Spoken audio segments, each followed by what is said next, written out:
Alright, finally fitting in very tight.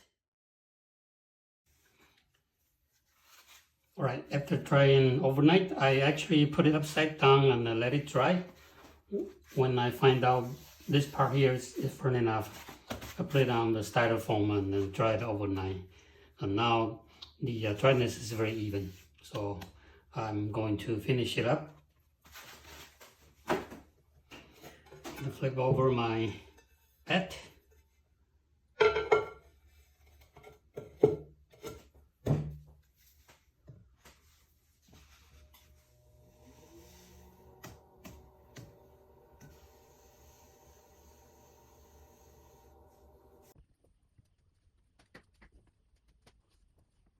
So first thing I want to do is cut it from the line I marked yesterday using a very sharp knife. I'm using my number 10, okay, number 10, very pointy tool, so I will have a less resistance. And while I'm cutting it, make sure that you are holding it so it doesn't fall off on the bed.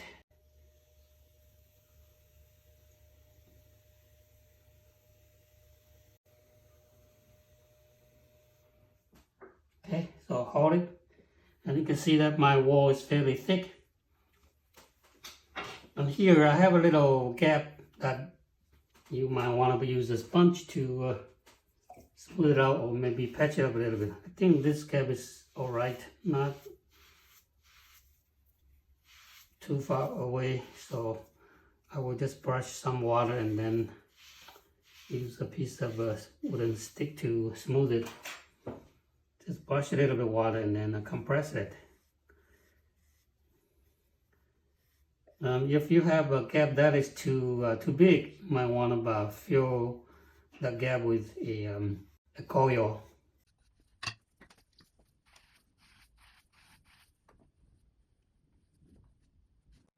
Okay, and I'll put this aside, and later on, after I trim my rim here, I will come in here and then use that to guide it, and then trim another gallery on here. So for now, I'm just let it sit on my chuck. Let it sit on the chuck and waiting for after I finish the body portion, the bottom portion. And since this rim is a little bit firm, so I will trim the foot first, and then because after I trim it, this rim might be a little bit too thin to sit here without damaging it. So I will flip over and trim the bottom first, trim the foot first.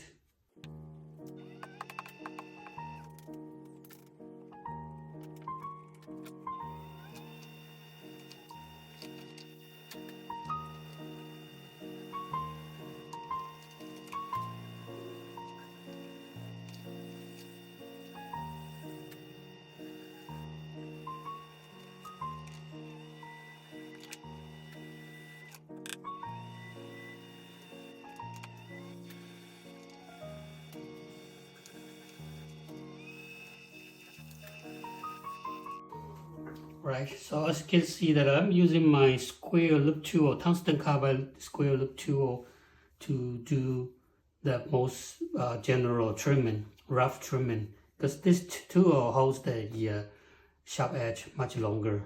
So this will be my number one go-to tool for remove the most of the clay. And then for the detail, I will bring my square, okay, a square or number 2 trimming tool. You can use either the 420 or just regular stainless steel or tungsten carbide. They serve the same purpose. That this part here, you got a very perfect, nice 90 degrees here, so you can take care of the corner much easier.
Right, I'm going to put the chattering mark on the side of this cover jar.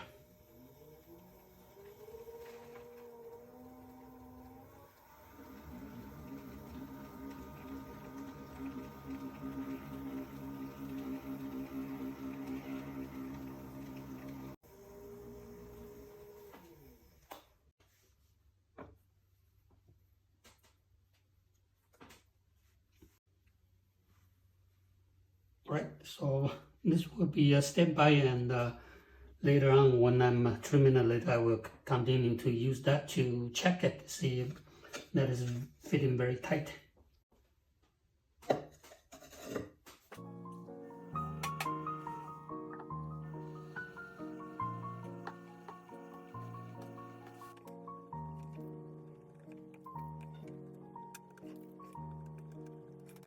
Okay, there's a tip for you.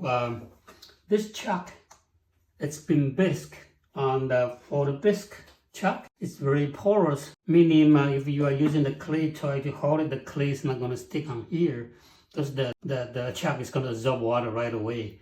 So what I did was submerge into the water for maybe 10-15 minutes until it's no longer absorb water anymore. And then when you are using the clay to hold it, the clay is going to stick instead of falling apart. Okay, so that is a tip for you if you're watching this video.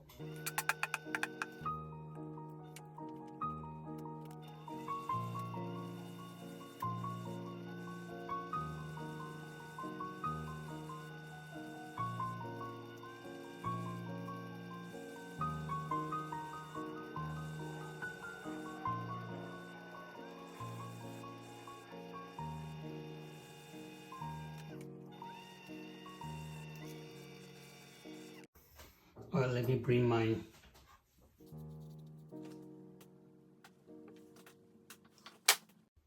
okay, not fitting very tight yet, so I could trim a little bit more.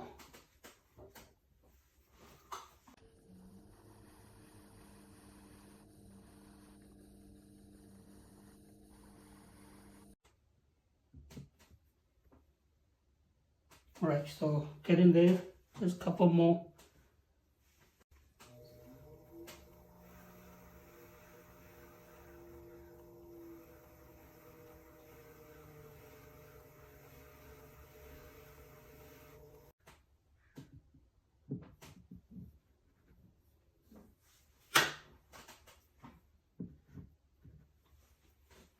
All right, finally fitting in very tight. Okay, so I will finish burnish a little bit, get the corner a little bit nicer.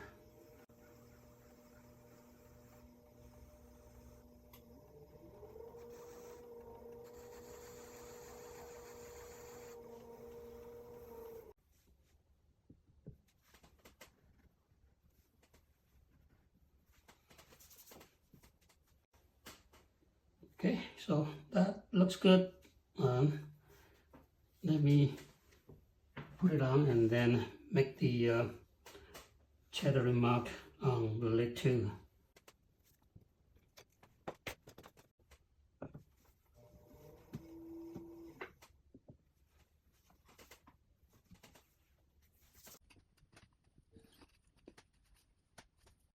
So put in the chattering mark to match the bottom portion.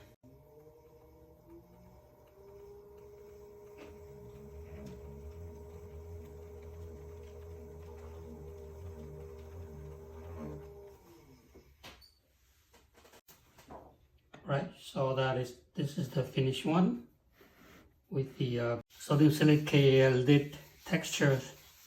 Sodium silicate texture on the lid and a little bit of chattering decoration on the side, and a very tight fit cover jar that is not moving at all.